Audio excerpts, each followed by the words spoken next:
বাংলাদেশ জামায়াত ইসলামীর কেন্দ্রীয় assistant secretary general doctor Hamidur Rahman Azad, যিনি এখন আর শুধু বাংলাদেশ জামায়াত ইসলামীর প্রার্থী নয়, বরং ঐক্যবদ্ধ বাংলাদেশের প্রার্থী। যিনি শুধুমাত্র একটা দলের পক্ষে লড়াইয়ে নেমেছেন এমন না, বরং গোটা ইসলামপন্থীদের পক্ষ থেকে হক আদায়ের জন্য যিনি সমস্ত চাঁদাবাজদের বিরুদ্ধে, খুনি, ধর্ষক, মাদক কারবারিদের বিরুদ্ধে লড়াইয়ে নেমেছেন। আলহামদুলিল্লাহ, আল্লাহ তাআলা আমাদেরকে শহীদদের রক্তের বিনিময়ে নতুন এক বাংলাদেশ উপহার দিয়েছেন। যেই শক্তের সাগর পাড়ি দিয়ে আমরা এই নতুন বাংলাদেশটা পেয়েছি, সেই লড়াইটা মোটেও সহজ ছিল না।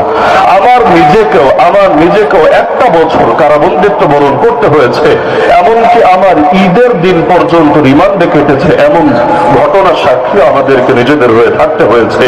এত কিছুর পরে আল্লাহ রাব্বুল আলামিন আমাদেরকে যেই নতুন একটা বাংলাদেশ উপহার দিলেন শহীদের রক্তের বিনিময়ে, নতুন যে স্বাধীনতা আমরা পেলাম, এই স্বাধীনতাকে তো আমরা কিছুতেই বেহাত হতে দিতে পারি না।